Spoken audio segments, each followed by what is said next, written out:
আপনারা কথা বলতে নিয়ে আসলেন ইয়ার কি মাসে আপনার ঘন্টামি করতে দাঁড়িয়েছে এগুলো তুলে দিন তো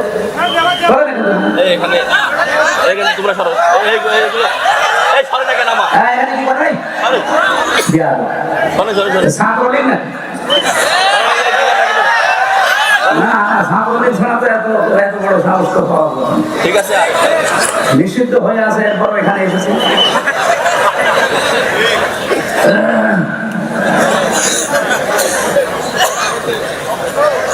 নিষিদ্ধ না ওরা নিষিদ্ধ ছিল সেখানে আসবে কেন আমাদেরকে 1 তারিখে নিষিদ্ধ করেছিলেন আমরা 5 দিন গা ঢাকা দিয়েছিলাম আপনাদের নিষিদ্ধ আপনি যতদিন শুদ্ধ না হন ততদিন গা ঢাকা দিন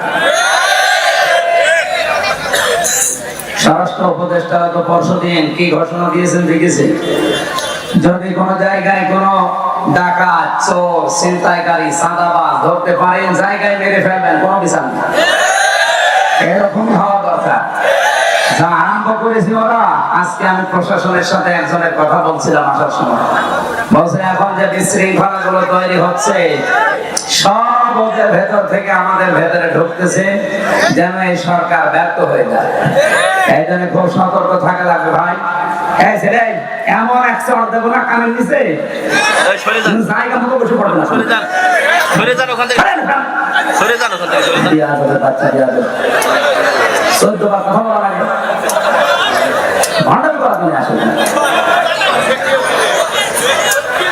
একজন যদি দাঁড়িয়ে থাকে না সামনে এমনি মেজাজটা খারাপ হয়ে যাচ্ছে এরপরে যদি এত ডিস্টার্ব হয় কথা বোঝানো যায় গতবার গাবতলী থেকে আসার সময় এই মাহফিলে আমি বের হয়েছিলাম ওখান থেকে 9টা থেকে এই জায়গায় এসে 10টায় উঠবো কিন্তু ওসি সাহেব আমার এমন তাড়া দিয়েছে একটা প্রায় 1.5 কিলোমিটার শুধু দৌড়িয়েছে তা মাঠের ভেতরে এই আগস্টের 5 তারিখের পরে ওই ওসি সিরাজগঞ্জ গোল চত্বরে দেখা করছে আর রাত 2টার সময় আমি চা খাচ্ছি বসে আমি আব্দুল বারী রশিদি ভাই এরপর হোসাইন আহমেদ মাহফুজ আরো 2 জন ছিল এটা বলছো হুজুর মাফ করে দিন কে ভাই আপনি আমি ওই যে গাবতলী থানার ওসি আরে শয়তান এইদিকে তোরে তো করছি কোথায় ছিলি এতদিন বলুন তো আমারে বদলি করে দিয়েছে আমার নামে বিভাগীয় মামলা হয়েছে আমি এখন কক্সবাজারে ওই টেকনাফে আসি চুরি করি মাফ করবো আগে টাকা ফেরত দেন ওই দিন আমার তো ধরতে পারেননি গাড়িটা ধরে ড্রাইভারকে ধরে আব্দুল বারী রশিদের ওর গাড়ি ধরে আব্দুল সালামের গাড়ি ধরে আপনি 1,13,000 টাকা নিয়েছেন ওই টাকাগুলো ফেরত দেবেন এরপরে আপনার মাফ হবে যত টাকা নিয়ে মাফ কিসে 7 দিন সময় দিলাম টাকা ফেরত দেওয়া না টাকা ফেরত দিয়েছে 1 লাখ পুলিশ যে টাকা ফেরত দেয় বাংলাদেশে মানে এই প্রথম তাছাড়া আপনি পেয়েছেন পুলিশ 10 টাকা ফেলে ছাড়ে না আমি প্রথম জেলখানায় গিয়েছিলাম যখন থানার হাজতে ছিলাম ওখান থেকে যখন জেলে নিয়ে যাবে কয়েকজন তো দেখতে গেছি বের হওয়ার সময় আমার কাছে টাকা ছিল মাত্র 10 টাকা আমরা বলছো টাকা পাবো কোথায় বলছে না আমরা জানি না আপনাকে যারা দেখতে এসেছিল কিছু দিয়েছে আল্লাহ তো জিব্রাইল সব বলে দিচ্ছে শেষে 10 টাকা দিলাম তাও খুশি যারা 10 টাকা বলেন তো পাওয়ার পরে আর ছাড়তে চায় না তারা 1 লাখ টাকা ফেরত দিয়ে দিল এ কি দেখেছে আমার 13,000 মাফ করে দিন যা মাফ করে দিন অন্তত লক্ষাধিক টাকা তো ফেরত দিবি সেই জায়গা থেকে আজকের এই দমন পুকুর আমি এর আগেও 1 বার না 2 বার এসেছিলাম আপনাদের যে পিএমপি ছিল একজন বাবলু সাহেব উনি থাকতে এরপরে তো 3 বছর গেল ভেতরে আসতে পারি না গত বছর আসার চেষ্টা করেছিলাম অনেকেই খারাপ ধারণা করেন দাওয়াত নিয়ে আসে না আমার রেকর্ড বাংলাদেশে নেই আমি হাসপাতাল থেকেও বলি যে দরকার হয় অ্যাম্বুলেন্সে করে নিয়ে যেয়ে বসিয়ে রাখি ওদের খালি চেহারা দেখে আমি আবার ভর্তি হব কিন্তু আমি শুনলাম যে গতকাল যিনি মাহফিলে দাওয়াত নিয়েছিলেন ওই যে সে ছোট হুজুরটা ওটা নাকি আসে না পরশু দিনও আমার সাথে ছিল পাবনায় আসে না এর আগে ছিল আমার সাথে ময়মনসিংহ, আসে না, কি করে কি দাওয়া করে নিতে বলে কি, আপনারা জোর করবেন না, আমি জানি তার বাচ্চারা আমার অনেকে বলে যে দাওয়াত দিয়ে দিন, আমি দাওয়াত দিয়ে তারা মুসিবতে পড়বো। কারণ 100টার ভেতরে যদি 50টা মাহফিলে না আসে তাহলে ওদের অবস্থা কি হবে বলেন। গতবার এই যে এখানে কোন মুরব্বী যেন হাওয়া করে কাঁদছিল, অথচ আমি তখন দৌড়াচ্ছিলাম মাঠের ভেতর দিয়ে, পা মা কেটে ফ্র্যাকচার হয়েছিল। পরবর্তীতে ভিডিও দেখলাম উনি কাঁদতেছে আর আব্দুল সালাম থামাচ্ছে না। সুতরাং এই সেই বগুড়া, আমি সেই দিন থেকে নিয়োগ করেছিলাম যদি সময় পাল্টাইতে বাংলাদেশে এই মাহফিল দিয়ে শুরু হবে। আজকে মাহফিল শেষ, আগামীকাল থেকে যেহেতু রমজান, প্রিন্সিপাল সাহেব আমার বাসায় জেল থেকে বের হয়ে প্রায় 2 বার গেছি। প্রিন্সিপাল সাহেব একজন কামিল মাদ্রাসার প্রিন্সিপাল, বোঝেন আপনি, আমার বাবারও বড়। আর আমি সম্মান ওইভাবে হয়তো দিতে পারি না, তারপরে 2 বার এখান থেকে এসে কুষ্টিয়ায় আসতে যেতে লাগে প্রায় 8-9 ঘন্টা। এই সময় ব্যয় করে উনি আপনাদের দেখানোর জন্য যে এবার আশা করি আর কেউ বাধা দিতে পারবে না, আর এখন বাধা দেওয়ার কেউ নেই। স্বরাষ্ট্রমন্ত্রীর আদেশ মেরে ফেলবে, একটা ক্যান্সার, ওটা কি ও ক্যান্সার বাঁচিয়ে রাখলে তো শরীর নষ্ট হয়ে যাবে। কোরআনের জন্য এই দেশটা টিকে আছে, আপনি কি টের পাচ্ছেন? এই দেশটা কোরআনের জন্য টিকে আছে, আর এখানে কোরআন থাকবে। 96% মুসলমান আমরা এই দেশে। কি নামাজ কম বেশি না পড়তে পারি, রোজা না রাখতে পারি, কোরআন শরীফ সম্পর্কে কিছু বললে দল বেদল নেই, তারই দেখে নেব। কারণ কিয়ামতের দিন কোন কোরআন শরীফ যদি বলে আল্লাহ আমি এর পক্ষে, তুমি মাফ করে দাও, আল্লাহ বলেন যা মাফ করে দিলাম। এখানে কোরআন যেন বিপক্ষে না যায়। আল কোরআনও হুজ্জাতুল লাকা ওয়া আলাইকা, কোরআন যার পক্ষে সাক্ষী দেবে আল্লাহ তাকে জান্নাত দিয়ে দেবে, যার বিপক্ষে যাবে ও যত বড় পীরের মুরিদ হোক ও জাহান্নামে যাবে। এখানে আব্দুল বারী রশিদী সাহেবের উপরে, আব্দুল সালামের উপরে যাদের রাগ, মন খারাপ, ভুল বোঝেন না, এটা আমাদের কোনো দোষ নেই। কোরআন শরীফ আমি মাথায় নিয়ে বলতে পারি, আমি 100 বার চেষ্টা করেছি, ওখানে আমি 8টা থেকে 9টা 1 ঘন্টা কথা বলেছি গাবতলীতে, ওটা ঠিক মতো হয়ে গেল। সেই দিনও মনে হয় প্রধান অতিথি ওখানকার আওয়ামী লীগের একজন সভাপতি নাকি যেন উনি ছিল, তারপরে এখানে একজন ভিপি ছিল প্রধান অতিথি, কে আমি জানি না, শাহিন নাকি, ওনারে আমি কল দিয়েছিলাম ওই দৌড়াতে উনি বলছে হুজুর আপনি আসলে আমি তুলতে পারবো না, তাই আপনি যদি না পারেন আমি যাবো কোথায়। শেষে সিএনজি দিয়ে, মোটরসাইকেল দিয়ে কোথা থেকে সিরাজগঞ্জ পর্যন্ত পানি এইভাবে হয়, আর আপনারা রাগ করেন যে উনি আসলো না, আমি আসবো কি করি, আমার তো আসতে দেয় না। এই জন্য এখন বলছে আসেন, এই মাইক দিয়ে দিলাম, এখন মাইক কেটে নিলেন। ও মায়ের দুধ খেয়েছেন, আমি দেখবো, আসেন, মাইক ছেড়ে দিলাম, কেড়ে নিলেন।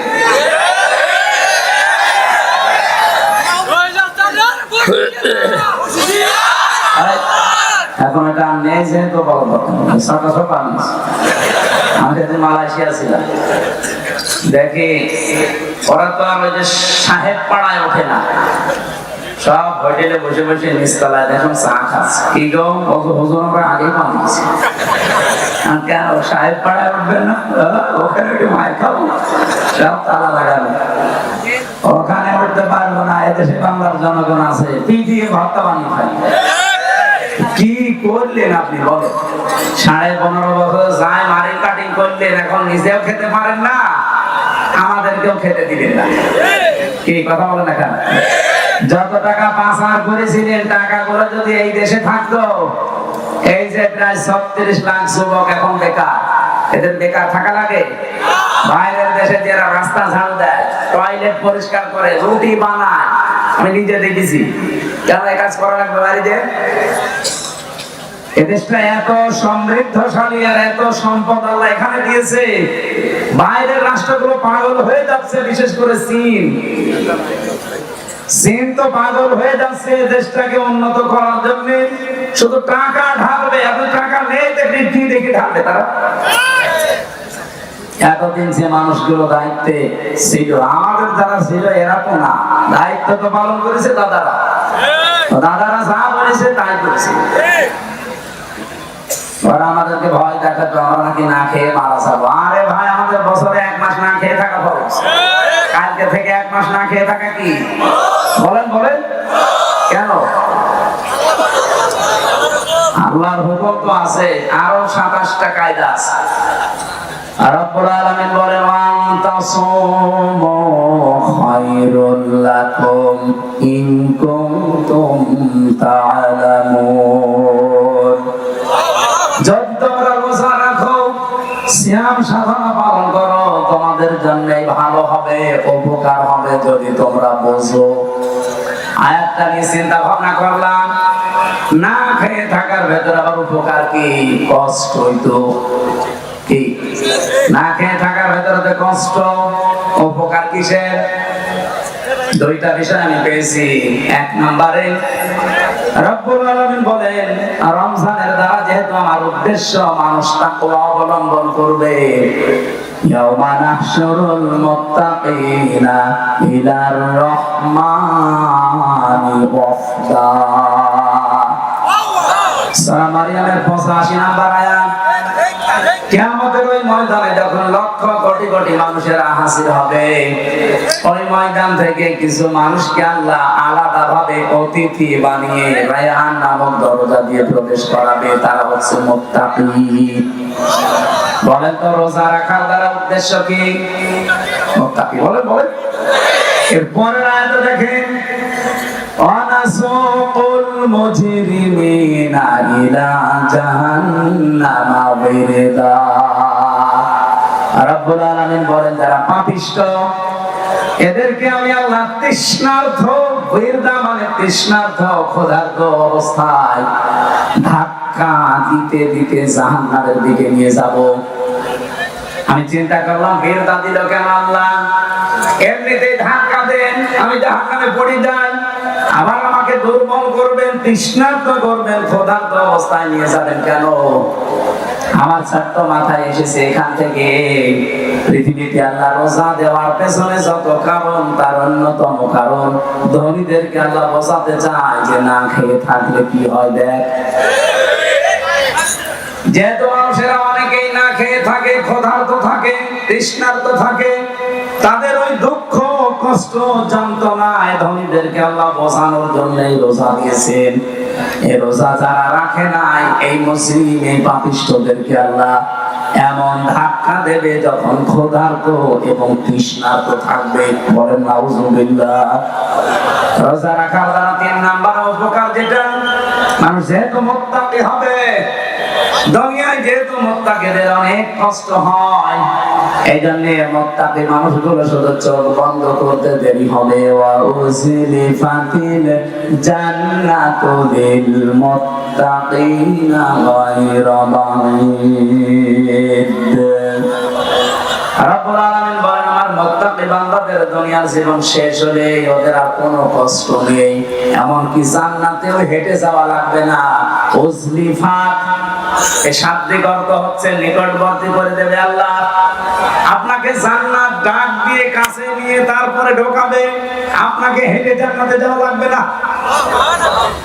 গায়রা বাঈদ, দূরে থাকবে না। জান্নাত আপনার একেবারে কাছাকাছি আল্লাহ পাক পৌঁছিয়ে দেবে। জান্নাতের নিয়ম হচ্ছে, জান্নাতের কোনো দরজা বন্ধ থাকে না। হাত্তা ইযা জাউহা ওয়া ফুতিহাত আবওয়াবুহা ফাকাল। এই আয়াতটা আমি সেলখানায় যেয়ে বুঝেছি। এর আগে আমি বহু তাফসীর পড়েছি, আলেম যারা আছেন তাদেরকে বলছি। এবার আপনারা হয়তো এটা জেনেছেন কিনা আমার জানা নেই। জেনে যাবার পরে আয়াতটা আমার কাছে ক্লিয়ার হয়েছে এইভাবে, আল্লাহ পাক জাহান্নামের যত জায়গায় বর্ণনা দিয়েছেন কোরআনে, জাহান্নামের দরজাগুলো বন্ধ থাকবে এই কথা আছে। জাহান্নামের দরজা কি থাকে? সব বন্ধ থাকে সব সময়, 24 ঘন্টা অলওয়েজ। এইটা পেয়েছি আমি। হাত্তা ইযা জাউহা ফুতিহাত আবওয়াবুহা, এখানে মাঝখানে কোয়া নেই। আল্লাহ পাক বলেন জাহান্নামের ফেরেশতারা যখন ধাক্কা দিতে দিতে ওকে জাহান্নামের গেটে নিয়ে যাবে, জাহান্নামের দরজা তো সব সময় বন্ধ থাকে। যিনি দারোয়ান ফেরেশতা আছে, মালিক দায়িত্বে, তিনি দরজা খুলে দেবে। প্রবেশ করার সঙ্গে সঙ্গে আবার দরজা আটক হয়ে যাবে। কিন্তু জান্নাতের দরজা কোনো সময় আল্লাহ বন্ধ রাখে না, 24 ঘন্টা ওপেন রেখে দেয়। এই মানুষগুলো যখন জান্নাত কাছে নিয়ে এসে আপনাকে প্রবেশ করাবে, জান্নাতের দরজা তো বন্ধ নেই, খোলাই থাকবে। জেলখানায় গিয়ে একটা বুঝলাম এইভাবে, আমি এর আগে জানতাম না যে জেলখানা এভাবে 24 ঘন্টায় বন্ধ থাকে। কিন্তু এখন দেখলাম যে জেলখানা কিন্তু 24 ঘন্টা তালা লাগানো। যখন কাউকে নিয়ে যায় তালা খুলে ভেতরে ঢুকিয়ে দেয়, আবার যখন ভেতর থেকে আসবে কেউ বের হয়ে আবার বন্ধ করে দেয়। জাহান্নাম আল্লাহ কিন্তু 24 ঘন্টা পাহারাদার দিয়ে বন্ধ করে রাখে দরজা। জান্নাতি মুত্তাকি বান্দাদের যে বর্ণনা বলছিলাম, এদের যেন কষ্ট না হয়, এজন্য জান্নাত কোনো দূরে থাকবে না, একেবারে কাছাকাছি নিয়ে এসে দেবে আল্লাহ। 27টা উপকারের কথা আমি তাফসীরে মাযহারিতে পড়েছি। আমি আলেমদেরকে বলছি নোট করে আপনি নিজে মানুষকে শোনাবেন। 1 নাম্বার উপকার হচ্ছে মাত্র 2017 সালে এটা আবিষ্কার হয়েছে, অটোফেসি। নাম শুনেননি? যে বিজ্ঞানী এটা আবিষ্কার করেছে ইউশোনারি ওসামি, এর বাড়ি জাপানে। চিকিৎসা বিজ্ঞানের উপরে গবেষণা চালিয়ে লোকটা নোবেল পর্যন্ত পেয়েছে, নোবেল পুরস্কার। 2017 সালে মানে চিন্তা ভাবনা করেছে মানুষের এই শরীর নিয়ে। পুরা বডির ভেতরে 2 কোটির উপরে কোষ তিনি পেয়েছেন। কত কোষ পেয়েছেন? 2 কোটি। কিন্তু এই 11-12 মাসে একাধারে মানুষ যখন খাবার খেতে থাকে, তখন ওই পাশাপাশি কিছু কোষ তৈরি হয়। ওই কোষগুলো শরীরের এই 3.5 হাত বডিতে 2টা ক্ষতি করে। 1 নম্বরে আপনার শরীরে হয় ক্যান্সার হবে, না টিউমার হবে। বিজ্ঞান এখন 5.5 কেজি রক্ত পেয়েছে আমাদের শরীরে। এই 5.5 কেজি রক্তের ভেতরে 5 প্রকার ক্যান্সার হয়, আর টিউমার হয় 3 জাতির। হয়তো কোনটা ফুলে ওঠে, কোনটা ভেতরে থাকে, কোনটা ফলেও না ভেতরে থাকে না, রক্তের সাথে আস্তে আস্তে মিশে যায়। এই যে কোষ যেগুলো বৃদ্ধি হয়েছে 11-12 মাস ধরে, এইগুলোর কারণে এই সমস্যাটা তৈরি হয়। চিন্তা করলেন কিভাবে এই কোষ থেকে মানুষকে মুক্ত করা যায়। 13 বছর একাধারে গবেষণা করেছিলেন। সর্বশেষ তার গবেষণা এটা এসেছে যে 12 মাসের যদি একটা মাস কেউ দিনের বেলা না খেয়ে থাকতে পারে, 29 কি 30 দিন একাধারে, তাহলে আসল আল্লাহ যে কোষ দিয়েছিলেন 2 কোটি, বাকি যে কোষগুলো বৃদ্ধি হয়েছে ওই কোষ যখন কিছু খেতে না পায় তখন ওই পাশেরটা খাওয়া আরম্ভ করে। আল্লাহর দেওয়া কোষগুলো এই অটোমেটিক তৈরি হওয়া কোষগুলোকে খেতে খেতে 30 দিনে পোড়াটা সাবার করে ফেলে। 30 দিন যদি একাধারে খেতে থাকে, ওর শরীরে অতিরিক্ত আর একটা কোষও বাকি থাকে না। তার মানে কোষ যখন অতিরিক্ত নেই, আপনি ক্যান্সার থেকে বেঁচে গেলেন, আপনি টিউমার থেকে বেঁচে গেলেন। চিন্তা করছি এই তথ্যটা পৃথিবীর কোন ধর্মে আছে কিনা দেখি। 4,500 ধর্মীয় গ্রন্থ দুনিয়ায় আছে এখন। উনি সবগুলো একটা একটা করে মিলিয়ে না, কোন গ্রন্থে এই তথ্য নেই।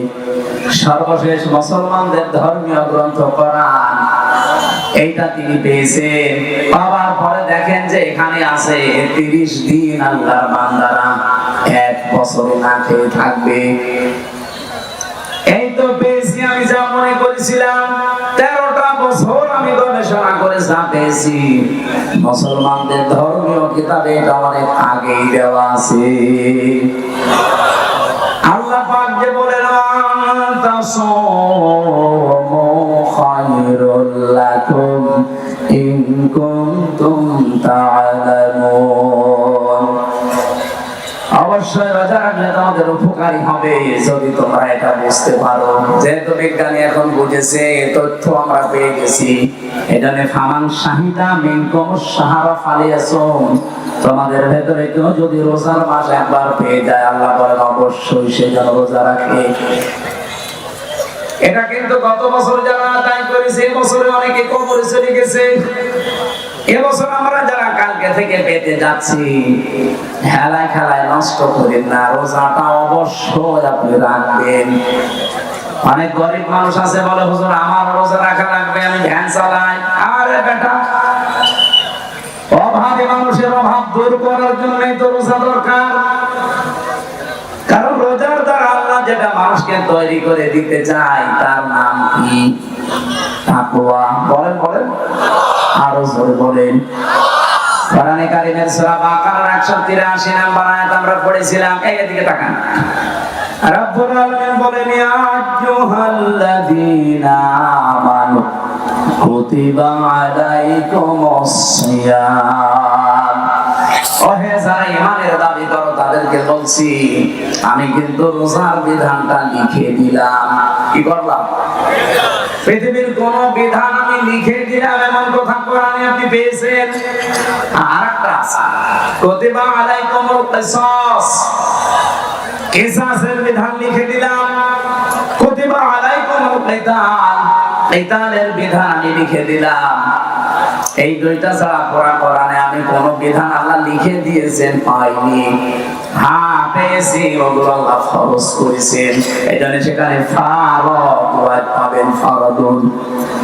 কিন্তু রমজানের ব্যাপারে আল্লাহ কথা বলতে গিয়ে বলেন, কুতিবা আলাইকুমুস সিয়াম, আমি কিন্তু লিখে দিলাম সিয়ামকে।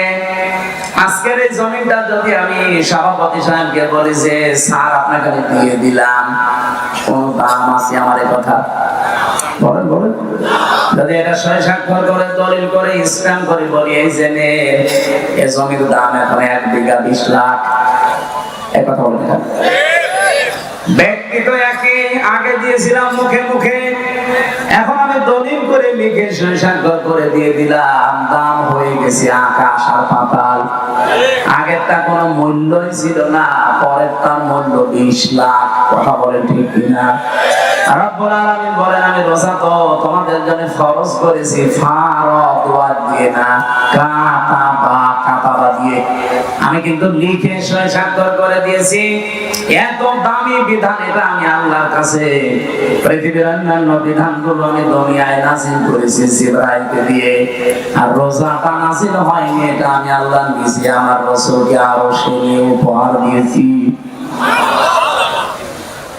বিশ্বনবী মুহাম্মদ রাসূলুল্লাহ 50 ওয়াক্ত নামাজ পেয়েছিলেন। ভালো করে শুনবেন, আমি বলার জন্য বলছি, শোনার জন্য শুনবেন না, এখানে কিছু নেওয়া লাগবে।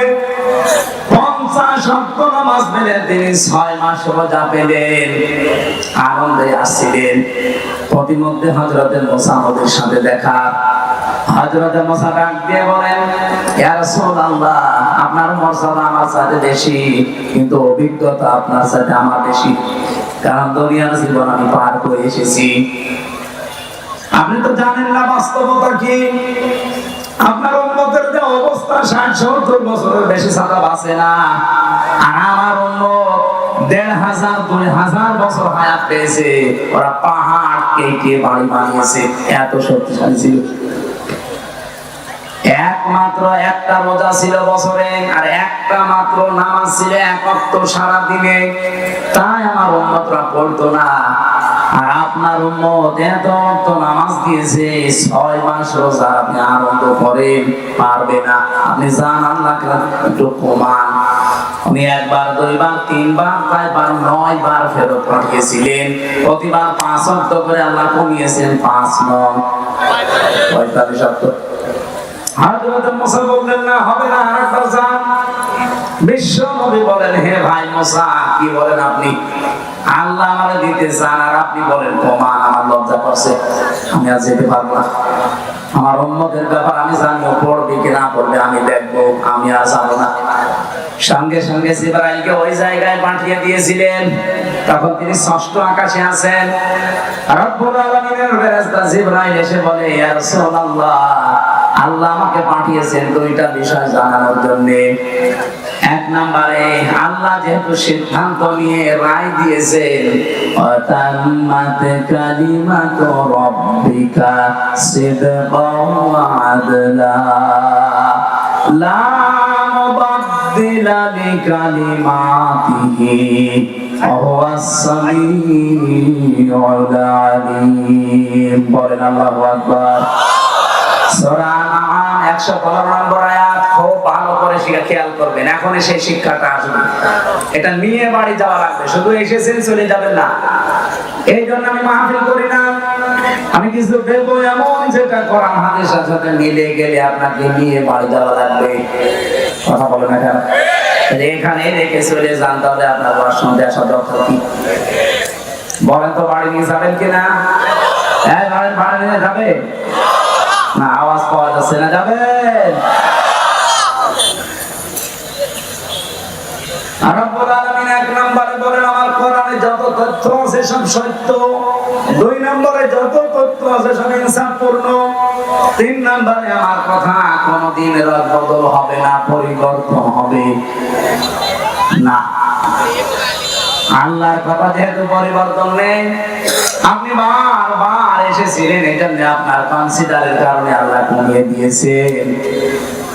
আল্লাহ যেহেতু ওটা লিখে ফেলেছেন একবার, ওটার পরিবর্তন রদবদল হয় না।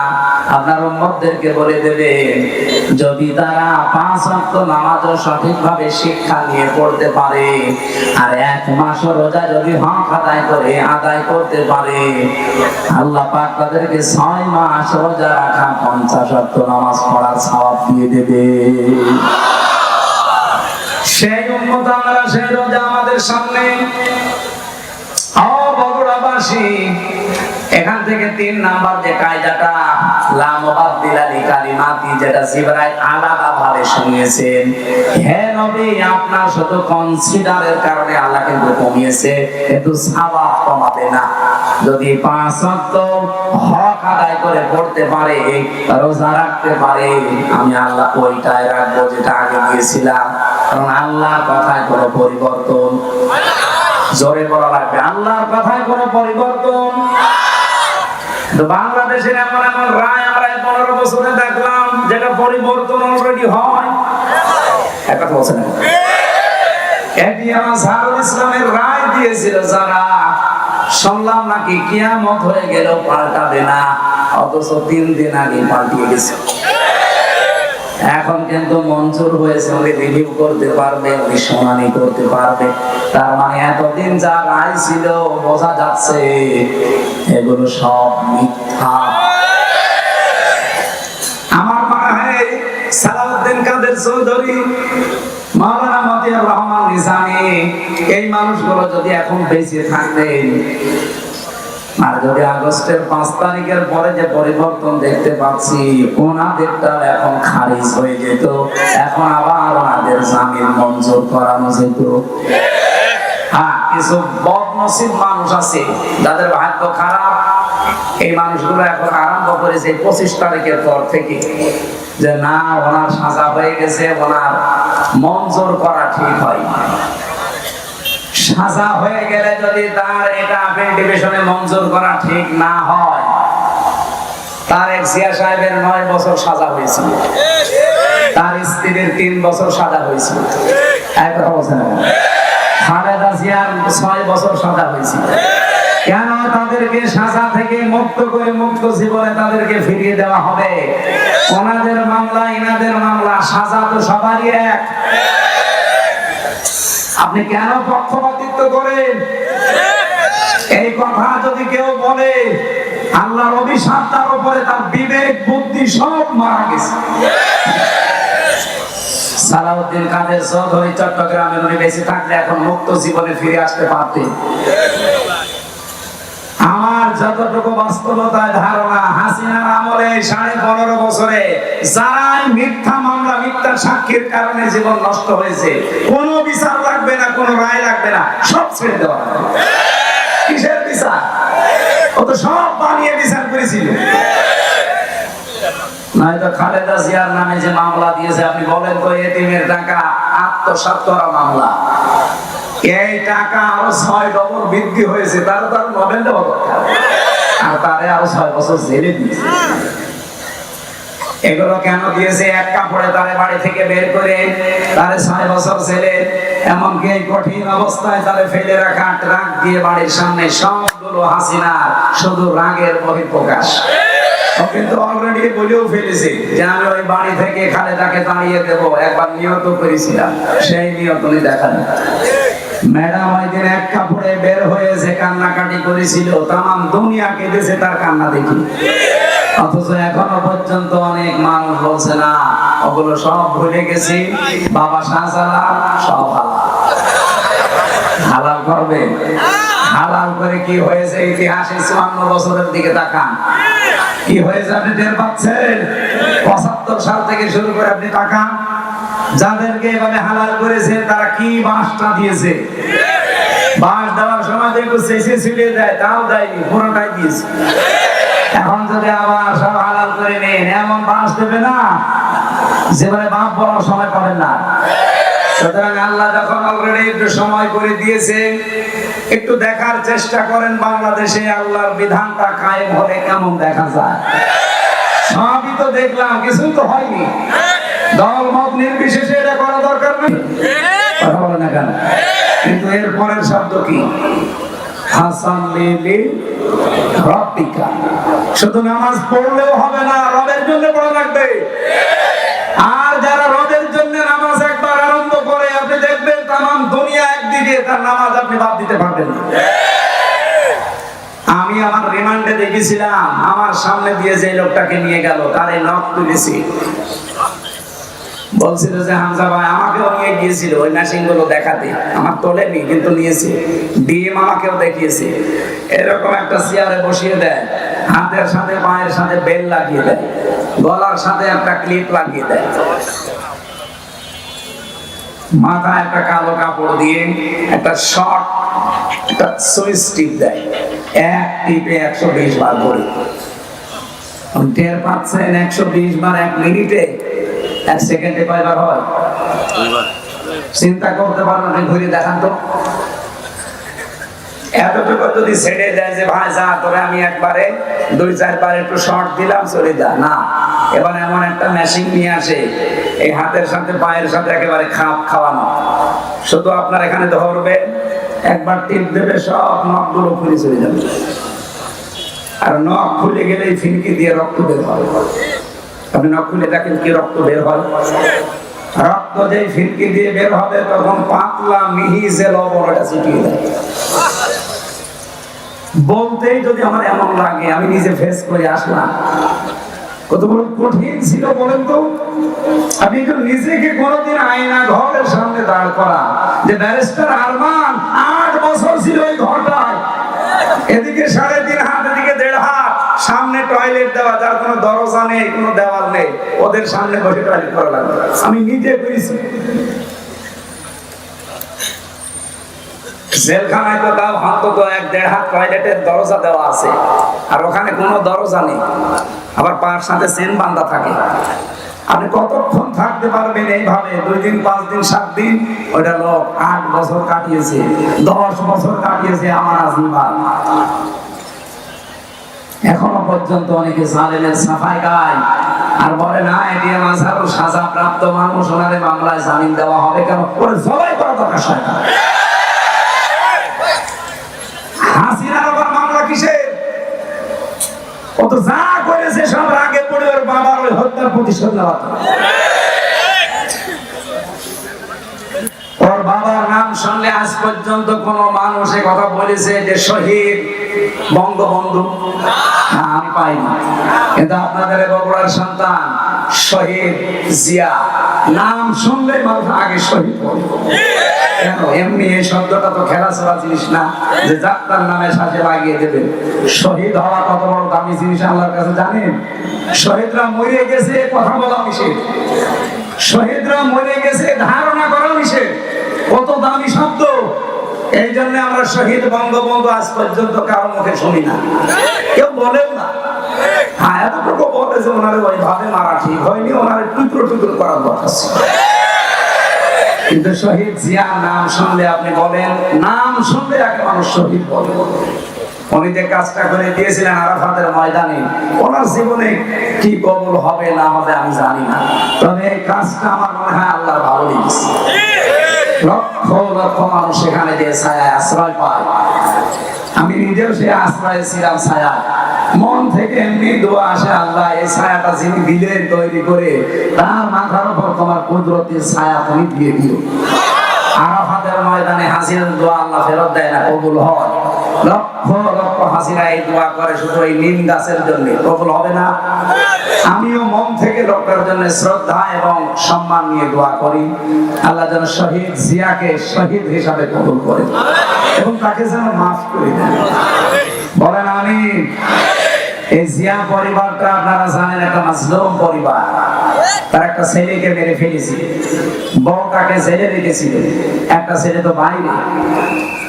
কত বড় কঠিন পরিস্থিতি পার করলো, অথচ এই দলের ভেতরে এখন বাম আর রাম দুই গ্রুপ হয়ে একটা অলরেডি দাদা বাবুদের সাথে বাবা শাহজালাল সব হালাল করার চেষ্টায় আছে। আর একটা গ্রুপ যেটা ডানপন্থী, এত কঠোর, কোন ভারত না কোন পাকিস্তান না, এই দেশ চলবে আমাদের নিজেদের ভোটে। আর আমরা এইটাই চাই, এদেশের মাতব্বরি কোন ভারত না, কোন চীন না, কোন পাকিস্তান না, কোন সৌদি আরব না, এখানে চলবে আমাদের মঙ্গল। যেহেতু ৯৬% মুসলমান এখানে আমরা বাস করি, আমরা আল্লাহর গোলাম পরিচয় দেই, সুতরাং আমরা আল্লাহর বিধান এখানে চাই। এই ব্যাপারে কারো যদি দ্বিমত থাকে হাত তোলেন, তোলেন। নিরপরাধ কোন মানুষকে এই ১৫.৫ বছরে যাই করেছেন, নিরপরাধ কোন মানুষকে আমরা আর নিরপরাধ কোন মানুষকে ১ সেকেন্ডও জেলে রাখতে চাই না। এই জন্য ১৫.৫ বছরে যারা মিথ্যা মামলার আসামি, যারা মিথ্যা সাক্ষীর জন্য জীবনটা শেষ করে দিল, আমরা চাই কোনো বিচার করার দরকার নেই। আইন মন্ত্রণালয়ের যিনি দায়িত্বে আছেন, আপনি ঢাকা ভার্সিটির একজন শ্রদ্ধাভাজন স্যার, আপনার সম্পর্কে অনেক কিছু তথ্য এখন সামনে আসছে। আশা করছি সাপ তুলতে যে কেঁচো খুঁড়তে যে আবার সাপ বেরিয়ে যেন না আসে।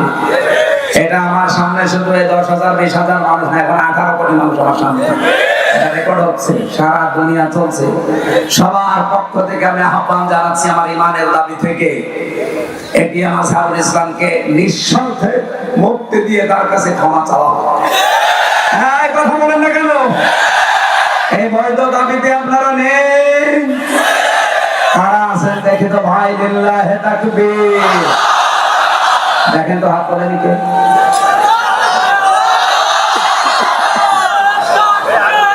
আলহামদুলিল্লাহ।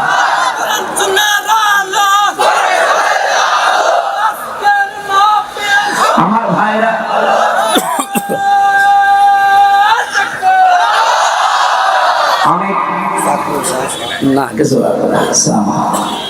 আমি কথা তুলেছিলাম লা মুবাদদিলা লিকালিমাতিহি, আল্লাহর কালামের কোনো পরিবর্তন নেই। বাংলাদেশের কালামগুলো যে পরিবর্তন এখন হয়ে গেল, এটার দ্বারা আজ আন্তর্জাতিক যে বিচার ব্যবস্থা আছে কি কি পরিগণিত হচ্ছে এই দেশটা, আপনি বলেন। সারা বিশ্ব থেকে দেখেন ধিক্কার আসবে যে এই যে বানানো বিচার ব্যবস্থা, ট্রাইব্যুনাল, সবগুলো একজনের আদেশে চলেছে, আর ওনাকে আদেশ দিয়েছে ওনার দাদারা। কথা বলে না কেন? কি মান থাকলো দেশের? আমাদের দেশটা ডুবিয়ে ফেলেছে একেবারে। সারা দুনিয়া থেকে এখন কিন্তু কথা অলরেডি আসতেছে যে তাহলে এটিএম আজহারুল ইসলামকে যদি সত্যি এখন রিভিউ মঞ্জুর করে, তাহলে এর আগের গুলো এরকমই ছিল। এটা তো সব দেখছি বানানো ছিল। ট্রাইব্যুনালও বানানো, বিচারপতিও বানানো, সাক্ষীও বানানো, প্রসিকিউটর বানানো। এই কথা বলছে না? যিনি বাদী মামলার তিনিও বানানো। কারণ যাদেরকে সাক্ষী দেওয়ার জন্য নিয়েছে, শুনলাম নাকি একজন সাক্ষীর বয়স, উনি জন্মই নিয়েছে ১৯৭৪ সালে আর সাক্ষী দিয়েছে ১৯৭১ সালে। তার মানে পেটের ভেতরে আসে না, তখন সাক্ষী দিয়ে ফেলেছে। এটা যে পুরা একটা বানানো শখ ছিল, এদেশের মানুষ এখন একেবারে ১০০ ভাগ বুঝে ফেলেছে। আল্লাহর নবীর এই হাদিস থেকে যে বর্ণনা দিচ্ছিলাম, 6 মাস রোজা কিন্তু লিখিত ছিল, কোন রদ বদল আছে? বলেন বলেন। আল্লাহ পাক বলেন আপনার উম্মতদেরকে আপনি দ্বিতীয় এটা জানাবেন, সত্যি ওরা যদি 1 মাস হক আদায় করে রোজা রাখতে পারে, আমি আল্লাহ পাক গ্যারান্টি দিলাম 6 মাস রোজা রাখার পুরা সওয়াব আমি দিয়ে দেব। এখন হক আদায় করে এই রোজাটা কি? বিশ্বনবী বলেন মান সামা রমাদানা ঈমানা ওয়া ইহতিসাবান গফিরা লাহু মা তাকদ্দামা মিন যামবি। এদিকে তাকান, এখানে শিক্ষা আছে। যে ব্যক্তি রোজা রাখে রমজান মাসে ঈমান এবং ইহতিসাবের সাথে, এটা কি? দুইটা বিষয়ের হাদিস আমরা সেই জন্মের পর থেকে শুনেছি, কিন্তু কোনদিন চিন্তা ভাবনা করেছেন এখানে কি দিয়েছেন আল্লাহ। যে ব্যক্তি রমজানের রোজা রাখে দুইটা জিনিস নিয়ে, এদিকে তাকান, এখানে কথা বলছেন পরে একটু পরে আগে এই দুইটা শুনে তারপরে যাবেন। আমি আপনাকেও জিজ্ঞাসা করবো প্রিন্সিপাল সাহেব, আপনাকে বলা লাগবে, এতদিন পড়াচ্ছেন, এই দুটা বলা লাগবে।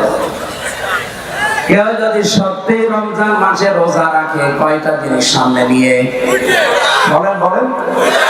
1 নম্বরে ঈমান, কিসের সাথে? এখন প্রশ্ন আসতে পারে আমার ঈমান তো আছে, আমি তো ঈমানের সাথে রোজা রাখি না।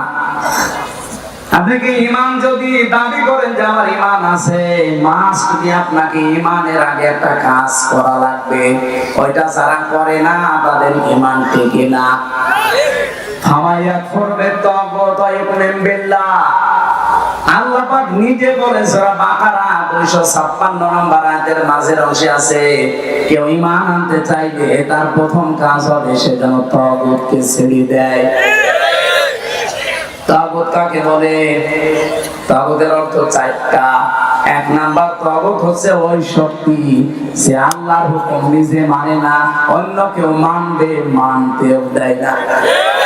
বলেন তো এই তাগুত পৃথিবীতে নেই? হ্যাঁ বলেন না কেন?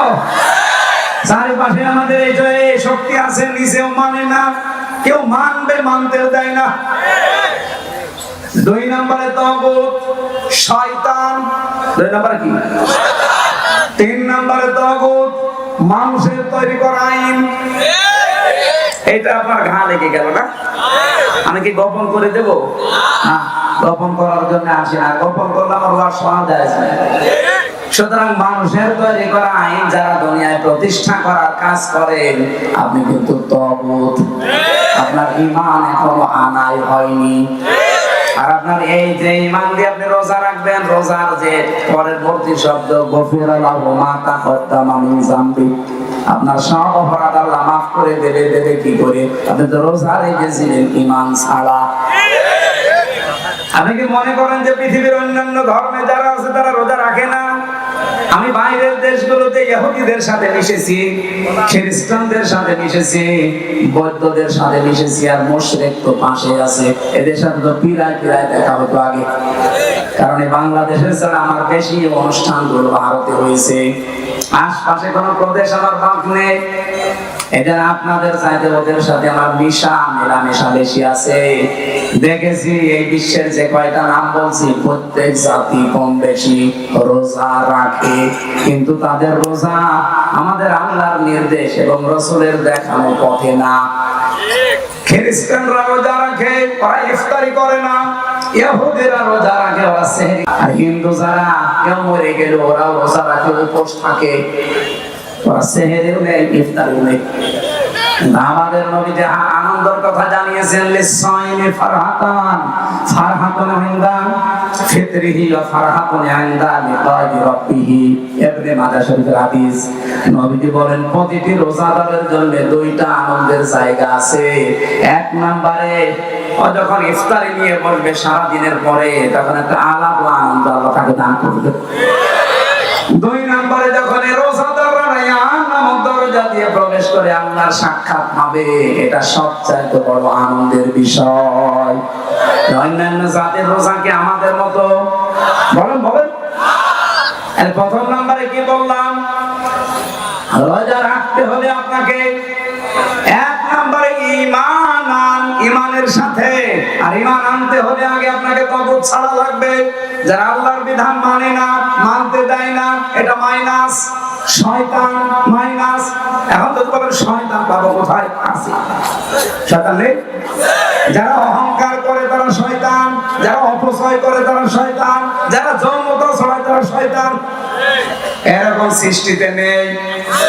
আসতে বলেন কেন নেই?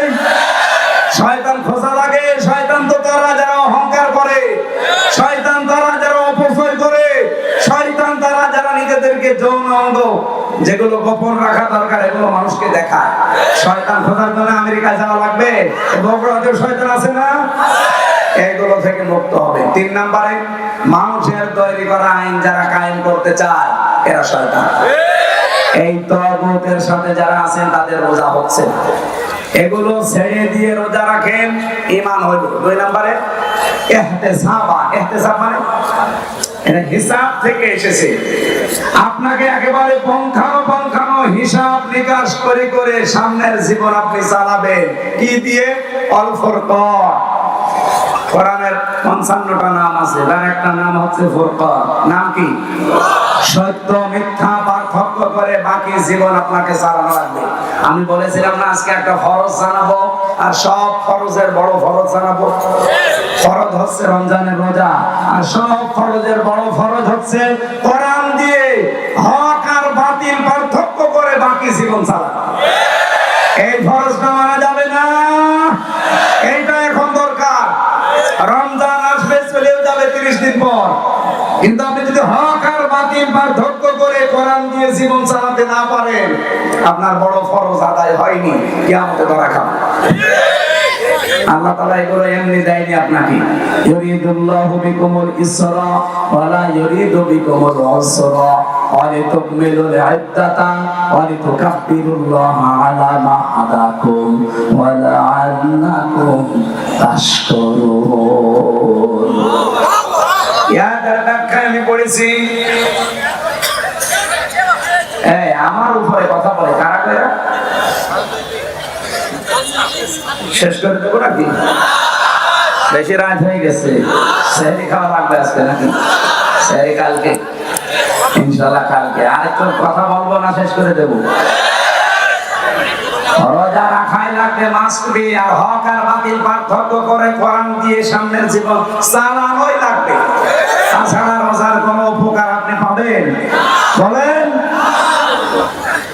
রোজাদারের জন্য অন্যতম উপকার হচ্ছে আমাইয়াত্তাকিল্লাহা ইয়াজআল লাহু মাখরাজা। রব্বুল আলামিন বলেন, যদি রোজা রাখার দ্বারা মানুষ তাকওয়া অবলম্বন করে, এমন জায়গা থেকে আমি আল্লাহ তার রিজকের ব্যবস্থা করি যার ধারণা সে কোনোদিন করে নাই। আমি এরকম প্রায় 33টা বিষয় পেয়েছি আয়াতের। যারা রোজা রাখার দ্বারা তাকওয়া অবলম্বন করবে তাদের তো 27টা উপকার হবে দুনিয়া আখিরাত মিলে। আর 33টার ভেতরে 1 নম্বরে হচ্ছে এমন জায়গা থেকে আল্লাহ তাকে বিপদে পড়লে সাহায্য পাঠাবে, ওর ধারণাও ছিল না যে এই জায়গা থেকে সাহায্য আসতে পারে। 1 নম্বরে পেয়েছি হযরত ইউসুফ আলাইহিস সালামের নাম। এটা সূরা ইউসুফে 12 নম্বর পারা 17 নম্বর পৃষ্ঠার 1 নম্বর লাইনের 23 নম্বর আয়াতে পাবেন। ওয়ারাওয়াদাতুহু আল্লাতী হুয়া ফী বাইতিহা আন নাফসিহি ওয়া গাল্লাকাতিল আবওয়াবা ওয়া ক্বালাত হাইতা লাক। রব্বুল আলামিন বলেন যে মহিলার ঘরে হযরত ইউসুফ ছিলেন, কিন্তু তাকে ফাঁস দিয়ে নিয়ে গেছে 7 তলা বিল্ডিং এর উপরে। 7টা দরজায় তালা লাগিয়েছে, নিজের কাপড় চোপড় সবগুলো খুলেছে, আর ডাক দিয়েছে, ওয়াকালাত হাইতা লাক, আমার দিকে আসো। হযরত ইউসুফ প্রথমে তিনি বললেন, ক্বালা মাআযাল্লাহ ইন্নাহু রাব্বি আহসানা মাসওয়ায়া ইন্নাহু লা ইফলিহুজ জালিমুন। আল্লাহর সাহায্য চাই। আমার রব, এখানে রব বলতে আমার যিনি দায়িত্বে আছেন, আপনার স্বামী আজিজে মিসর, এই লোকটা আমার দায়িত্বশীল, তার আমানত আপনি। আমি আপনার খেয়ানত করতে পারি না। ইন্নাহু লা ইফলিহুজ জালিমুন। খেয়াল করেন, ইফলিহু এটা মুসারে, বর্তমান ভবিষ্যৎ, প্রেজেন্ট ফিউচার। ইউসুফ নবী ওখানে যে মহিলাকে উদ্দেশ্য করে কথা বলছিলেন, ওখানে মহিলা কয়জন ছিল? আরো জোরে বলেন। তাহলে একজন দিলে জালিম দিতে পারতেন, জালিমুন দিলেন কেন? হযরত ইউসুফ যদিও জুলাইখাকে উদ্দেশ্য করে কথাটা বলতে চেয়েছেন, কিন্তু কিয়ামত পর্যন্ত হাজারো জুলাইখার বোন আসবে। কথা বলে না কেন? হযরত ইউসুফ আল্লাহকে জানাতে চেয়েছিলেন এবং ওই মহিলাকে শোনাতে চেয়েছিলেন, কোনদিন কোন জালেম সফল হচ্ছে না, হবে না। ওই আয়াতটা কোরআনে এখনো আছে না নেই? আরো জোরে বলেন, আছে না নেই? সুতরাং যারা জালেম হবেন, জন্মযোগে মনে হবে অনেক কিছু পাচ্ছি, অনেক উন্নতি হচ্ছে। যদি জুলুম আপনার ভেতরে পাওয়া যায়, আল্লাহর কসম কোনদিন আপনি সফল হতে পারবেন না। যে জায়গার ইচ্ছা করেছিলেন ওখানে যাওয়ার আগে আপনার পতন হবে। পৃথিবীর কোন জালেম সফল হয়নি এর আগে, কোনদিন আর হবে। যদি হয় তাহলে আয়াত মিথ্যা হয়ে যাবে, আল্লাহ তার কোরআন মিথ্যা করবে। এখানে কোন জালেমকে আল্লাহ সফল হতে দেয় না। আর জালেমের বিরুদ্ধে আল্লাহ নিজে কিয়ামতে মামলা দায়ের করবে। বাংলাদেশের 1628 জন মানুষ দায়িত্বে ছিল, এখনো 100 জনের প্রায় 90 জন ওই রকম মানুষই আছে যারা এই তিনটা নাম নির্বাচন করেছে, ডিসি, এসপি, টিওনো। আমার মনে হয় এগুলোকে সব এই মুহূর্তে জামাই করা দরকার। কারণ এরা যদি থেকে আবার নির্বাচন হয়, সংস্কার না করে ওই আবার দিনের ভোট রাতে হবে, আবার 154 জন হবে। কথা বলছে না কেন? আমরা চাই এগুলো একটা যেন না থাকে, যারা আছে সবগুলোকে বিদায় করেন। 15.5 বছরে যারা বৈষম্যের শিকার ছিল তাদেরকে নিয়ে এসে বসান। আমি কি বেশি বলছি? এটা না করে আবার নির্বাচন করেন, ওরা আবার দিনের ভোট রাতে হয়ে যাবে। কারণ সেই ওসি, সেই ডিসি, সেই টিওনো এখনো পর্যন্ত আছে না। এজন্য 1628টা চেয়ারে একটাও পুরাতন মানুষ থাকা যাবে না। গত কয়েকদিন আগে প্রায় 44টা ডিসি অলরেডি পাল্টিয়ে গেছে, তাদের অবসরে দিয়ে দিয়েছে বাধ্যতামূলক। ডক্টর মোহাম্মদ ইউনূস, 2 নবীর নাম নিয়ে বসে আছে। মোহাম্মদ ইউনূস কয় নবী? 2 নবীর নাম নিয়ে কাজ করছে যে না একটাও রাখবো না। যেগুলো জালেমকে সাহায্য করেছে একবারে 44টা ডিসি শেষ। বলছে আপনারা বাধ্যতামূলক অবসরে। বলছে না, আমাদের তো এখনো বয়স শেষ হয়নি। না, শেষ হয়ে গেছে। নির্বাচনের আগে হাসিনা যেমন করেছিল, চাচা এরশাদের কাছে যে বলছে আপনি অসুস্থ, বলছে কই আমি তো ভালো না, আপনার চলে হাসপাতালে ভর্তি করে একটা ইনজেকশন দিয়ে শুয়ে রেখেছে। আমার মনে হয় এটাই করা লাগবে। এই 1628টা যারা আছে একটা আমরা দেখতে চাই না। আমি নাম নিলাম না, পাশের জেলা নাটোরের সর্বোচ্চ পর্যায়ে যিনি দায়িত্বে ছিলেন, উনি বৈষম্যের শিকার হয়ে 15.5 বছর ওএসডি হয়েছিলেন। পরবর্তীতে এসে একটা দায়িত্ব পেয়েছে, ওনার সাথে আমি গোপনে কথা বলছিলাম। উনি বলছিল হুজুর এখনো পর্যন্ত 100 জনের 90 জন ওই শয়তানরা আছে। আপনারা আমরা চিল্লা পাল্লা করে কি ওগুলো পাল্টানো লাগবে কি? 9 দফার ভেতরে সংস্কার একটা নেই? কথা বলেন না কেন? আমরা চাই একটাও যেন না থাকে। নির্বাচনের আগে সব পাল্টাতে হবে, সব পাল্টিয়ে এরপরে নতুন মানুষ দিয়ে নির্বাচন করে এদেশে যারা যাবে তাদেরকে আমরা ওয়েলকাম জানাবো। কিন্তু জালেম হবে না। যদি জুলুম করে, হানিফের বাড়ির দিকে তাকান, কুষ্টিয়া জুলুম করার কারণে তার বাড়ি ভালো মাটির সাথে মিশে যায়নি, ওর পায়খানা প্যান পর্যন্ত মানুষ তুলে নিয়ে চলে গেছে। এজন্য আগামীতে যারা আসবেন চেয়ারে বসবেন, যদি জুলুম করেন কারোর উপরে, 5 বছর পরে দেখবেন আপনার বাড়িও শ্মশান হয়ে গেছে। গতকালকে ঝিনাইদহ ছিলাম, হুজুর এই জায়গায় হিরণ চেয়ারম্যানকে পিটিয়ে মারার পরে ন্যাংটা করে পেছনে বাঁধ দিয়ে খাড়া করে দিয়েছে। এই জায়গাটা দেখলাম, হিরণ চেয়ারম্যান কত অত্যাচার করেছে নারী পুরুষের উপরে। জুলুমের প্রতিশোধ 5 তারিখে একেবারে বিকালে 1 ঘন্টার ভেতরে মানুষ পিটিয়ে মেরে ফেলেছে জায়গায়। এরপরে আবার টাঙিয়ে রাখছে রাস্তার মোড়ে টাঙিয়েছে, পেছনে দিয়েছে বাঁশ আর ছোট ঠ্যাং কেটে ফেলেছে। কি অপমান বলে! কারণ জালেমদের উপরে রাগ কার? আল্লাহ নিজে। আল্লাহ বলেন আমি নিজে মামলা দেব, ইন্নামাস সাবিলু আলাল্লাযিনা ইয়াজলিমুনা নাস। জালেম যারা ওদের বিরুদ্ধে আমি নিজে মামলা দায়ের করব। বাংলাদেশে আমার যাদের উপরে হাসিনার মামলা ছিল কেউ খালাস পায়নি। তারেক জিয়া থেকে শুরু করে খালেদা জিয়া থেকে শুরু করে এটিএম আজহারুল আমির হামজা মামুনুল হক দেখে হাসিনা যার বাদী সবগুলো জেল খেটেছি। কারণ সর্বোচ্চ যিনি তিনি বাদী হলে আপনি আর যাবেন কার কাছে? আর কিয়ামতের দিনে সর্বোচ্চ কে? উনি বলছেন আমি বাদী হব মামলা। আপনার কোন উকিল দাঁড়াবে? এজন্য আমরা যেন জালেম হয়ে না যাই। ইউসুফ নবী এইটা ইঙ্গিত দিয়েছিলেন, ইন্নাহু লা ইফলিহুজ জালিমুন। জালেম দিতে পারতেন, জালিমুন দিয়েছিলেন।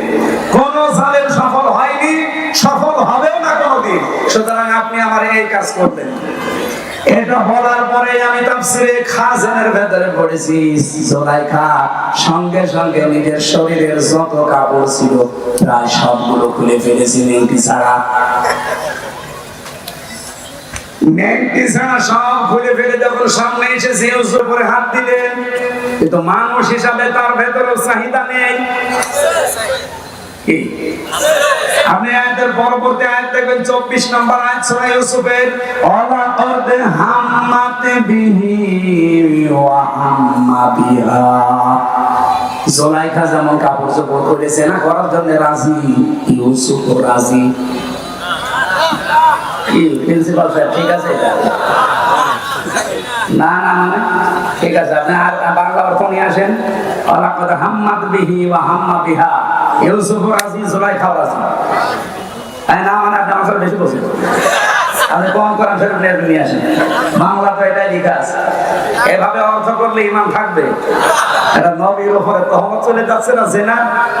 অথচ আল্লাহ কিন্তু এইভাবেই নাযিল করেছেন, ওয়ালাকাদ হাম্মাত বিহি ওয়া হাম্মা বিহা। আরে ভাই এই জন্যই তাফসীর মাহফিলে আসতে হবে। আপনি যদি সবই বুঝে ফেলেন তা আমি কি ঘাস কাটছি? আল্লাহ রাব্বুল আলামিন বলেন দুইজনে কিছু এগ্রি হয়ে গিয়েছিল। এখানে একজন পুরুষ, ওয়ালাকাদ হাম্মাত মহিলার শব্দ আল্লাহ দিয়েছেন মুআন্নাস, ওয়ালাকাদ হাম্মাত বিহি ওয়া হাম্মা বিহা এটা মহিলা। একটা পুরুষের নাম মহিলার নাম দিয়ে আল্লাহ জানাতে চায় জুলাইখা তো আগেই রাজি ছিল, ইউসুফ রাজি হয়ে গিয়েছিল। এটা ইউসুফ রাজি হয়ে গিয়েছিল এটার ব্যাখ্যায় তাফসীরে জালালাইনের ভেতরে পড়েছি, হযরত ইউসুফ তো মানুষ না ফেরেশতা? হযরত বলেন মানুষ হিসাবে চাহিদা আমাদের চাইতে আর 100 গুণ বেশি ছিল। কারণ আমার হাতের ভেতরে যে শক্তি আছে, হযরত ইউসুফ নবী ছিলেন, এক একজন নবীর ভেতরে আমাদের মতো 100 আমির আমদার শক্তি আছে। আমি মেয়ের দেখলে যদি কন্ট্রোল হতে না পারি, আর তাও যেমন তেমন কালো ধলা, আর উনি পেয়েছে বিশ্ব সুন্দরী, তাও উলঙ্গ। আপনি চিন্তা করতে পারেন পৃথিবীতে আমি 4 জন মহিলার নাম পেয়েছি, আল্লাহ তাদের সব চাইতে সুন্দর করে বানিয়েছিলেন। 1 নম্বরে আমাদের আদি মাতা হযরতে হাওয়া, 2 নম্বরে জুলাইখা, 3 নম্বরে পেয়েছি হযরত ইব্রাহিম নবীর বড় স্ত্রী সারা, 4 নম্বরে আমাদের নবীর মেয়ে ছোটটা ফাতিমাতুজ জোহরা। এত সুন্দর করে আল্লাহ যারা বানিয়েছে। আর ইউসুফ নবীও আমাদের মতো সাধারণ ওই হাড় বাল খাওয়া লোক না। আপনি বগুড়ার মোড়ে মোড়ে দেখেন ইন্ডিয়া হারবার, কলকাতা হারবার, ওনার ভেতরে 100 আমির হামজার যৌবন ছিল। চিন্তা করা যায় কত কঠিন পরিস্থিতি পার করছেন। এই জন্য আল্লাহ বলেন হাম্মাত বিহি ওয়া হাম্মা বিহা। জুলাইখা যেমন রাজি আগে থেকে ইউসুফ রাজি হয়ে গিয়েছিল। লাউলা আর রাবরহান রাব্বি, যদি তার রব তাকে কিছু দলিল আর প্রমাণ না দেখাতেন। এটা আমি তাফসীর থেকে নোট করেছি। আল্লাহ পাক বলেন তাকে যদি কিছু দলিল প্রমাণ আমি না দেখাতাম, সেও কিন্তু রাজি হয়ে গিয়েছিল। কি দলিল দেখিয়েছিলেন? এখানে 3টা জিনিসের নাম আছে জালালাইনে। 1 নম্বরে তিনি দলিল দেখলেন ওই ঘরের ভেতরে হযরত জিবরাইল হাজির হয়ে গেছে। কেন হাজির হয়েছিলেন? 1 নাম্বার কারণ হচ্ছে এত কিছু সামনে পাওয়ার পরও হযরত ইউসুফ এগিয়ে যাননি, ওইখানে পিছাচ্ছিলেন। আর জুলাইখা এগিয়ে যাচ্ছিল, এই যে পিছিয়ে ছিলেন এতটুকু আল্লাহ ভালো লেগেছে। রব্বুল আলামিন এই জন্যই তার কাছে পাঠিয়েছে প্রথমে একটা চিঠি। হযরত জিবরাইল মেলে ধরেছিল, আমি তোমার মালিক বলছি তুমি কিন্তু জিনা করতে পারো না। 2 নম্বরের দলিল হযরত ইয়াকুব আলাইহিস সালাম যেন মনে হচ্ছে সরাসরি ঘরের ভেতরে দাঁড়িয়ে বলছে, ইউসুফ আমি তোমার বাবা বলছি তুমি কিন্তু জিনা করতে পারো না। 3 নম্বরে আকস্মিক ভাবে ঘরের ভেতরে একটা অন্ধকার পরিস্থিতি তৈরি হয়ে গিয়েছিল। এই 3টা দলিল দেখার পরে হযরত ইউসুফ মনের ভেতরে যে আশাটা ছিল, ওই আশার উপরে ভর করে তিনি কিন্তু জানতেন না যে সবগুলো দরজায় তো তালা মারা, কোনো জায়গায় লাভ নেই। আর মেয়েটা বলে দিয়েছে সামনে যে কোনো লাভ হবে না, সব আমার কাছে তালা লাগানো, চাবি এই যে চাবি নিজের কাছে গেছে। হযরত ইউসুফ শুধু মনের উপরে জোর দিয়ে আল্লাহর উপরে ভরসা করে তিনি যখন দৌড় দিয়েছেন, দরজার কাছে যাবার পরে খাজেনে পাবেন, খাজেন তাফসীর, দরজা প্রথম যেটা ওর কাছে যাবার পরে দেখে না দরজা খোলে না। মনে মনে সিদ্ধান্ত নিলেন, আল্লাহ আমি তো তোমার উপরে ভরসা করে মনের উপরে জোর দিয়ে এ পর্যন্ত দৌড়িয়ে এসেছিলাম, কমপক্ষে এই বাস থেকে বাস পর্যন্ত, এই ঘরের কোণা থেকে পর্যন্ত দরজায় আমি আসলাম, দরজা যে অবস্থা এত নিচে মানুষের ভাঙা সম্ভব না, তালা লাগানো। ইউসুফ নবী এই কয়েক সেকেন্ডের ভেতরে ভাবছিলেন ওই মহিলা দৌড় দিয়েছে। প্রথম নম্বরে যখন 1 পা 2 পা করে জুলাইখা এগিয়ে আসে, ইউসুফ নবী তো চোখ বন্ধ করেছিলেন, হঠাৎ চোখ খুলে দেখে দরজা খুলে গেছে। রব্বুল আলামিন বলেন, ওয়া ইয়াত্তাকিল্লাহা ইয়ারযুকহু মিন হাইসু লা ইয়াহতাসিব ওয়া মান ইয়াতাওয়াক্কাল আলাল্লাহি ফাহুয়া হাসবুহু। ইলা আখিরি আয়াত। সূরা তালাকের 2 এবং 3 নম্বর আয়াতে আছে, আল্লাহর প্রতি কেউ যদি তাকওয়া অবলম্বন করতেই পারে, অবশ্যই আল্লাহ এমন জায়গা থেকে তার রাস্তা তৈরি করে দেয় তার ধারণাও ছিল না। ইউসুফ নবী কোনদিন ধারণা করে না যে দরজা খুলতে পারে। খুলেছে কে? কিসের কারণে? তাকওয়া। বলেন বলেন। আমরা রমজান আল্লাহ দিলে এইটা তৈরি করার জন্য, নারী পুরুষ সত্যি যদি এটা তৈরি করতে পারি 1 মাসের ভেতরে, আগামী বাকি জীবনে এমন এমন জায়গায় বিপদে পড়বেন, সাহায্য আল্লাহ পাঠাবে যেটা ধারণাও আপনার ছিল না। ওই আল্লাহ এখনো নেই। ওই আল্লাহর দিকে তাকিয়ে রমজানের হক আদায় করে রোজা রাখার চেষ্টা চালানো দরকার। আমি শেষ করে দিলাম না, এখানে কিছু কাজ আছে না, মানে আমি শেষ করছি না। এটা কি করেন আপনারা? হ্যাঁ, ভেতরে যারা দাঁড়িয়ে আছেন ব্যাগ নিয়ে আপনারা দাঁড়িয়ে ওই পাশ থেকে পাশে চলে আসেন, এরপরে আমি শুরু করছি। এখানে আমাদের প্রধান অতিথি আজকে মিল্টন ভাই না, প্রধান অতিথি। এত ব্যস্ত মানুষ এতক্ষণ বসে আছেন, আপনি 2 মিনিট দোয়া শেষ হয়ে যেতে এতক্ষণ বসে আছেন। আলহামদুলিল্লাহ, আমাদের বড় ভাই মিল্টন ভাই, উনি আপনাদেরকে সালাম দেবে, দোয়া নেবে, এরপর আমার আলোচনা দেখি কতদূর কি করা যায়, এরপর দোয়া করবো। মাহফিল তো বছরের মতো এটাই শেষ। বাবা শাহজালাল আজকে সব হালাল করে তুলে দেব। সভাপতি আছে আমাদের শাহাবুদ্দিন স্যার, এরপরে আমাদের মিল্টন ভাই আছে। কথা বলেন না কেন? আপনি বলেন, আপনি ঘোষণা দিয়ে দেন না। মাইকটা দেন, মাইকটা দেন। যারা টাকা পয়সা দিতে চান আমার কাছে দিয়ে দেন। আজকে বক্তব্য রাখবেন আজকের এই অনুষ্ঠানের প্রধান অতিথি, প্রধান আকর্ষণ। নবীজি জানিয়েছিলেন 2 মাস রোজা রাখার পরে মানুষ যখন ঈদের নামাজ পড়ে বাড়িতে যায়, মনে হয় যেন তার মা এই মাত্র তাকে প্রসব করেছে।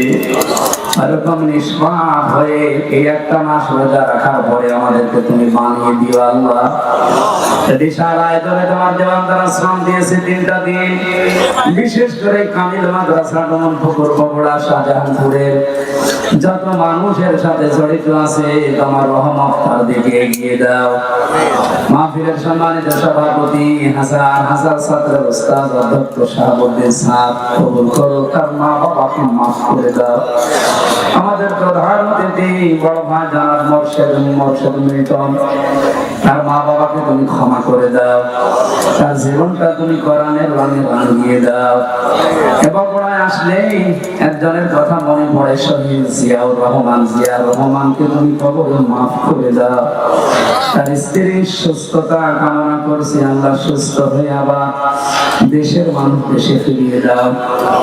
তার সন্তানটা অনেকদিন পরবাসী, আল্লাহ তুমি তার জিয়া সাহেবকে আবার দেশে ফিরিয়ে দাও। এ জেলার মাটির নিচে যত মানুষ ঘুমিয়ে আছে ঈমান নিয়ে, রব্বুল আলামিন কোরআনের ইজ্জতে মাফ করে দাও। 2024-এর 5ই আগস্টের আগ পর্যন্ত যারা দেশ এবং দেশের জন্য, মানবতার জন্য, ইসলামের জন্য জীবন দিয়ে গেল, আল্লাহ মানুষের অধিকার রক্ষায় যারা সচেষ্ট ছিল এদেরকে শাহাদাতের মরণ দিয়ে ধন্য করো। আমি সহ যারা অসুস্থ আছি, 3টা বছর জালেমের জেলখানায়, আর এমন কোন টর্চার নেই যে আমার শরীরের উপরে করে নাই। অসুস্থ হয়ে পড়েছি, আল্লাহ মেহেরবানি করে সুস্থতা দিয়ে বাকি রোজাগুলো আদায় করার সুযোগ দাও। মা বোনেরা পর্দায় বসে আছে, এদেরকে খাদিজার মতো, আয়েশার মতো বানিয়ে দাও। এই মাহফিলের যত প্রয়োজন আছে এই মাদ্রাসার আল্লাহ তুমি নিজে পূরণ করে দাও। আমার মোর্শেদ ভাই শাহাবুদ্দিন স্যার সহ যারা বেশি বেশি করে তোমার নবীর এই ঘরে দান করলো, তাদের দানগুলো কবুল করো। যে যেভাবে সহযোগিতার হাত বাড়িয়েছে একটাও ফেরত দিও না, মঞ্জুর করো আল্লাহ। রাজনৈতিক ভাবে যে যে দল করে, যে দলের নেতা কর্মীরা এসেছি, আমরা সবাইকে কোরআনের ছায়া করে এনে দাও। কখন কার কাছে আশ্রয় এসে যায় জানি না। এই মাদ্রাসার প্রিন্সিপাল মাওলানা আব্দুল সালাম যুক্তিবাদী সহ নানা জানাজা তো আলেম আমাদের হাত তুলেছে, আলেমদেরকে আলেম হিসাবে কবুল করে নাও। সম্মানিত বাংলাদেশের জেলা বগুড়ার জেলা আমির অধ্যক্ষ আব্দুল হক সরকারকে কবুল করে নাও। রব্বুল আলামিন এখানে বাবার বয়সী আমার যুবক বান্দা বান্দি